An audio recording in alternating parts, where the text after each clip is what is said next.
Hello everyone, আজকে একটা গুরুত্বপূর্ণ আপডেট কিন্তু আমাদের সামনে উঠে আসছে এসএলএসটি নিয়ে।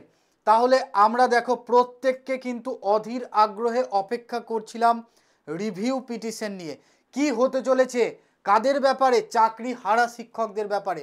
বিভিন্ন দিক থেকে কিন্তু 170টার মতো রিভিউ পিটিশন জমা পড়েছিল। দেখো আজকে এই মুহূর্তে যেটা উঠে আসছে, কালকেও একটা আপডেট এসেছিল যে 4 তারিখে নাকি শুনানি হবে, বাট আজকে সুপ্রিম কোর্টে তোমরা যদি দেখো মামলাগুলি প্রত্যেকটা ট্যাগ করে দেওয়া হয়েছে এবং শুনানির দিন ঠিক করা হয়েছে 5 তারিখ। আবার বলছি, ভালো করে শুনে নাও, রিভিউ পিটিশন যতগুলো ছিল সবগুলো কিন্তু ট্যাগ করা হয়েছে, যেটা 5 তারিখ দিন ধার্য করা হয়েছে, অর্থাৎ 5/8/2025। এবার এখানে অনেকগুলো কেস কিন্তু একসাথে আছে, প্রায় 170টা। তাহলে এখানে দুটো কনফ্লিক্ট আমরা দেখব, কি হতে পারে নতুনদের আর কি হবে পুরনোদের। এখানে কিন্তু বড় কিছু উঠে আসতেও পারে। দেখো আমরা যেটা আশা করছিলাম এবং আশঙ্কা করছিলাম, কি হতে পারে নতুনদের জন্য, কি তাদের পরীক্ষা বহাল থাকছে, নাকি একইভাবে যে অর্ডার এসেছিল সুপ্রিম কোর্টের তরফ থেকে সেই অর্ডার মেনটেন করে যেমনভাবে আমাদের রাজ্য সরকার পরীক্ষা কন্ডাক্ট করাচ্ছে সেইভাবে হবে কি হবে না।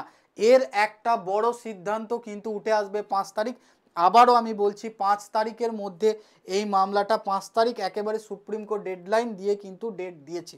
তাহলে ওই দিন আমরা অবশ্যই সুপ্রিম কোর্টের শুনানির দিকে চোখ রাখবো। দেখা যাক এখানে কি হতে চলেছে। রিভিউ পিটিশন অ্যাকসেপ্টেড হয়েছে চাকরিহারা শিক্ষকদের তরফ থেকে, যে রিভিউ পিটিশন করা হয়েছিল। তার মানে মেইন যে দুটো টপিক, একটা হচ্ছে চাকরিহারা শিক্ষকদের তরফ থেকে যে রিভিউ পিটিশন করা হয় সেটা অ্যাকসেপ্টেড হয়েছে, এবং প্রথমত 4 তারিখে শুনানির ডেট দেওয়া হলেও আজকে এই মুহূর্তে আবার কিন্তু ট্যাগ করে 5 তারিখ ডেট করা হয়েছে। তাহলে 5 তারিখ আমাদের সামনে কিন্তু একটা বড় আপডেট এলেও আসতে পারে। দেখা গেল যে হয়তো আমরা যেটা চাইছিলাম, যে যাদের যোগ্য অধিকার, যারা ন্যায্য অধিকারের জন্য লড়াই করছে, যারা সত্যিই যোগ্য, যাদের এই চাকরিটা তারা যোগ্যতার ভিত্তিতে পেয়েছে, তারা তাদের জায়গা কিন্তু ফিরে পেতেও পারে। তাহলে আমরা আশা রাখবো, এটা দেখব, এবং আস্তে আস্তে কিভাবে আমাদের যে নতুন ক্যান্ডিডেট যারা ফর্ম ফিল আপ করেছে তাদের জন্য যে সিট দেওয়া হয়েছে আলাদাভাবে, সেটাও কি হয়, এটাও কিন্তু একটা দেখার বিষয়। তাহলে আশা করছি যে 5 তারিখের যে ডেট, সেই ডেটে কিছু নতুন আমরা পাচ্ছি, আমাদের সামনে উঠে আসবে, এবং বন্ড স্টাডি প্ল্যাটফর্ম কিন্তু তোমাদের জন্য সব সময় রেডি আছে, তোমাদেরকে একেবারে লেটেস্ট লাস্ট আপডেট জানানোর জন্য।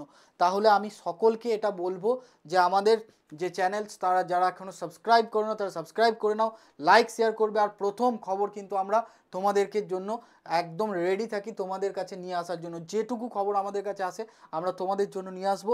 আশা করছি তোমরা সবার আগে কিন্তু আমাদের থেকে খবর পেয়ে যাবে।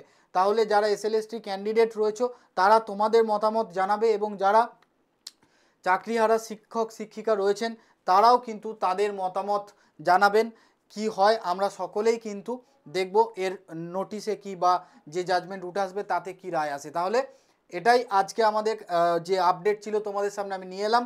এর পরের কোনো আপডেট এলে আমি আবার তোমাদের সামনে নিয়ে আসবো। তাহলে সকলকে বলবো যে সাবস্ক্রাইব করে নাও চ্যানেলটা, আর বন্ধুদের মধ্যে শেয়ার করে দিও। থ্যাংক ইউ সকলকে।